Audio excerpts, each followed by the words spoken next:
1월 26일 화요일 새벽 예배를 하나님 앞에 드리겠습니다. 누가복음 9장 1절에서 9절입니다. 예수께서 12 제자를 불러 모으사 모든 귀신을 제어하며 병을 고치는 능력과 권위를 주시고 하나님의 나라를 전파하며 앓는 자를 고치게 하려고 내보내시며 이르시되 여행을 위하여 아무것도 가지지 말라. 지팡이나 배낭이나 양식이나 돈이나 두벌옷을 가지지 말며 어느 집에 들어가든지 거기서 머물다가 거기서 떠나라. 누구든지 너희를 영접하지 아니하거든 그 성에서 떠날 때에 너희 발에서 먼지를 떨어버려 그들에게 증거를 삼으라 하시니 제자들이 나가 각 마을에 두루 다니며 곳곳에 복음을 전하며 병을 고치더라. 분봉왕 헤롯이 이 모든 일을 듣고 심히 당황하니 이는 어떤 사람은 요한이 죽은 자 가운데서 살아났다고도 하며 어떤 사람은 엘리야가 나타났다고도 하며 어떤 사람은 옛 선지자 한 사람이 다시 살아났다고도 함이라. 헤롯이 이르되 요한은 내가 목을 베었거늘 이제 이런 일이 들으니 이 사람이 누군가 하며 그를 보고자 하더라. 오늘 이 새벽에도 주님의 은혜가 여러분 가운데 함께하기를 축원합니다. 예수님은 12명의 제자를 부르셔서 악과의 전쟁을 위한 훈련병으로 세우셨습니다. 그동안 훈련받는 사도들이 예수님의 사역을 돕긴 했지만 지금까지는 전적으로 주님이 모든 사역을 하셨습니다. 12사도가 고침을 받아야 할 사람들을 데려오면 예수님이 그들의 병들거나 뒤틀린 몸을 만지셨습니다. 그러나 이제 모든 것이 변하여서 주님의 훈련병들이 배운 것을 실습할 때가 되었습니다. 먼저 1절에서 2절에는 예수님이 12사도를 부르시고 그들에게 임무를 부여하십니다. 제자들은 하나님 나라를 선포하는 주님의 사역을 그대로 따라해야 했습니다. 더 나아가 예수님이 하셨던 대로 마귀를 쫓고 병을 치유함으로써 하나님 나라의 실제를 분명히 보여주었던 것이죠. 1절에서 보면 능력과 권위라는 단어가 나뉘어서 기록됩니다. 이 차이를 한번 이렇게 설명해 보고 싶은데요. 교통 정리를 하는 경찰관이 우리가 그것을 상상을 해볼 텐데 그는 총을 차고 있고 그것은 그에게 범죄자들을 물리적으로 제압할 수 있는 힘이나 능력으로 우리는 해석을 합니다. 무기의 힘을 빌리지 않는다면 그들은 난동을 피우는 폭력배들을 제압하기 어려울 것이죠. 이것이 바로 능력입니다. 그렇지만 그 외에도 나라에서 그에게 위임한 권한을 행사합니다. 그는 자동차를 물리적으로 멈추게 할 수는 없지만 손을 내미는 것으로 즉 명령으로 차를 멈추게 할 수 있습니다. 운전자들은 그의 권위적인 지시에 순종하는 것이죠. 이것이 권위입니다. 예수님도 사람에게 불가능한 일을 행할 수 있는 능력을 12사도에게 주셨습니다. 그리고 그들이 질병과 마귀에게 떠나라고 명령할 수 있도록 그에게 신적 권위를 위임하셨습니다. 그분은 그들이 특별한 임무를 수행할 수 있도록 하나님 나라를 선포할 권위와 그분의 능력을 주셨던 것이죠. 그리고 3절에서 4절에서는요. 12사도의 임무를 규명하고 구체적인 지침을 주십니다. 먼저 여행을 할 때 가장 기본적인 5가지를 제외하고는 행장을 가볍게 하도록 말씀합니다. 지팡이는 아마도 호신용이었던 것 같고요. 배낭은 돈이나 물건을 넣는 가방을 의미합니다. 옷은 속옷을 뜻합니다. 하나님의 보호와 하나님의 공급 외에 다른 것을 의지하지 않게 하시는 예수님의 의도가 담겨 있는 것이죠. 유진 피터스 목사님의 메시지 성경에서는 이것을 이렇게 기록합니다. 잔뜩 준비하지 마라. 간소하게 하여라. 너희 자신을 준비하여라. 고급 여관도 안 된다. 적당한 곳을 찾아 떠날 때까지 그곳으로 만족하여라. 우리 주님은 간편한 차림으로 여행하라는 것은 하나님을 신뢰하라는 말씀입니다. 그리고 자족하며 하나님의 사역을 감당하라는 것이죠. 그리고 5절에서 예수님은 불가피한 상황에 대한 준비도 시키셨습니다. 제자들이 도시의 회당에서 복음을 선포할 때 지도자들이 그들의 메시지를 거부하거나 그들에게 떠나라고 하면 떠나야 했습니다. 그곳의 원지를 털어내는 행위는 관계를 완전히 끊어버리는 것을 상징합니다. 이방인들의 땅을 떠나는 유대인들은 이방인들의 부정함을 거부하는 상징으로 먼지를 털었던 것이죠. 예수님은 이 이미지를 사용해서 거부당한 기억을 떨쳐내고 그들의 멸망에 대한 어떤 책임이나 관계가 없다는 말을 하신 것입니다. 그리고 6절에서 9절을 보면요. 제자들은 마을을 다니면서 복음을 전하고 병을 고치십니다. 각 마을 그리고 두루 곳곳에 등의 표현은 제자들이 이만큼 광범위한 지역을 다니며 사역했다는 뜻입니다. 사도들이 행한 주님의 사역에 대한 소문은 급기야 갈릴리의 왕궁에까지 들어갑니다.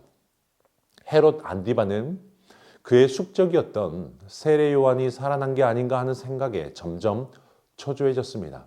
또 엘리야가 다시 나타났다는 보고를 들었죠. 그래서 헤롯은 그를 보고자 하여 예수님을 개인적으로 만나려고 여러 차례 시도했던 것으로 보입니다. 제자들의 복음 전도는 온 세상을 요란하게 만들었습니다. 사실 복음이 담대하게 증거될 때에는 바로 이런 일들이 일어납니다. 사람들은 진리를 원하는 것이 아닙니다. 사람들의 반응은 처음에는 이상한 종교나 미신의 하나라고 생각하기도 합니다. 더 나아가 예수 믿는 사람들이 완전히 변화된 것을 보고 난 후에는 기독교를 배척하기 시작합니다. 심지어 해를 가하는 사람도 있죠. 그러나 주님이 이 모든 일을 다 보고 계시며 통제하고 계시는 사실을 믿는다면 담대히 복음을 전할 수 있을 것입니다. 주님은 우리를 보호하고 지키시기 때문입니다. 우리를 배척하는 분들은 우리가 아니라 사실 복음을 배척하는 것입니다. 그러므로 우리는 그들을 불쌍히 여기고 그들의 영혼을 위해 기도해야 합니다. 주님은 우리를 보호하시고 인도하셔서 마침내 주님께서 선택하신 사람들에게 복음이 전해지기를 기다리고 계십니다. 우리를 지키시는 주님을 믿고 어떤 핍박에도 굴하지 말고 담대히 복음을 전하는 여러분 되기를 주의 이름으로 축원합니다. 우리는 하나님의 나라의 영광된 복음을 위해 부르심을 받은 자들이며 보냄을 받은 자들이기 때문입니다. 하나님 나라가 완성된 그날까지 이 영광스러운 사명을 함께 감당하기를 주의 이름으로 축원합니다. 우리 말씀 붙들고 함께 기도하겠습니다. 모든 성도들이 주의 복음의 능력을 경험하며 그 복음을 전할 수 있는 담대함을 주옵소서. 삶 속에서 복음이 흘러나오게 하셔서 우리 말과 행동과 삶의 모든 영역이 하나님 나라를 보여주는 거울이 되게 하여 주옵소서. 우리 함께 합심으로 기도하겠습니다.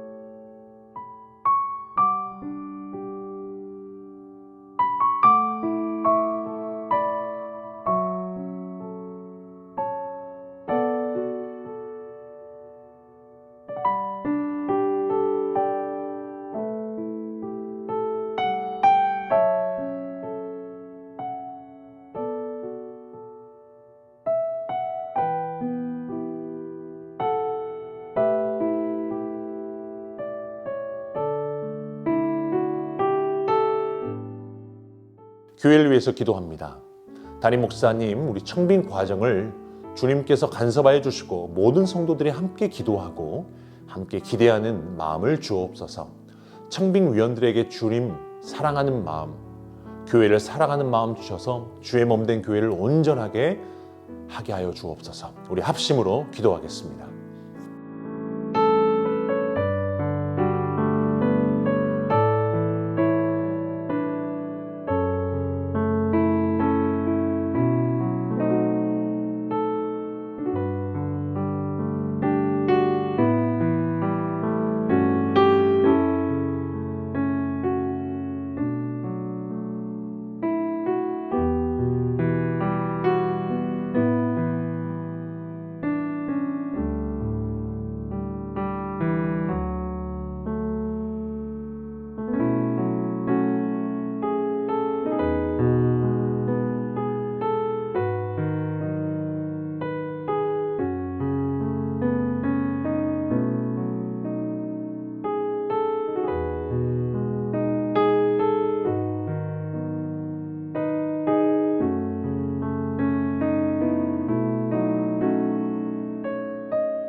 우리 나라를 위해 기도하겠습니다. 코로나 상황에 처해 있는 온 백성을 불쌍히 여기사 회복의 은혜를 주옵시고 창조주 하나님께로 돌아가는 기회가 되게 하여 주옵소서.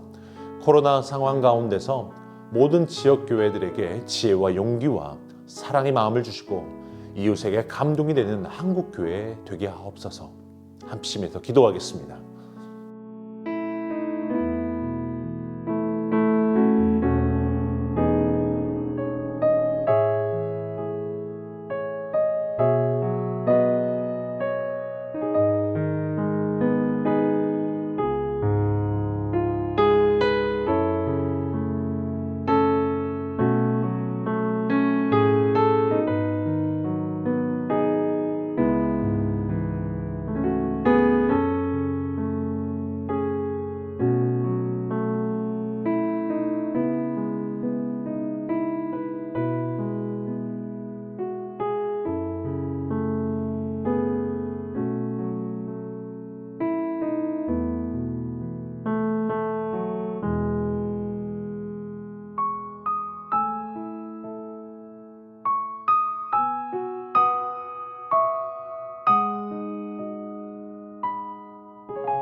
우리 탄자니아 조병훈, 허선옥 선교사님을 위해서 기도하실 때에 하나님 모든 스태프들과 함께 주님이 주신 비전을 잘 이루어가게 하시고 비자 신청이 순탄하게 진행되게 하옵소서. 한국에 있는 동안 다음 사역을 잘 준비하는 그 시간이 되게 하여 주옵소서. 환우들을 위해서 기도할 때도 김인혜 이사님, 정혜임 집사님, 김영자 권사님, 김찬준 집사님, 정승궁 권사님, 김봉남 권사님, 조금열 집사님, 안행순 집사님, 김도화 성도님, 죄역기 성도님을 위해서 우리 합심으로 기도하겠습니다.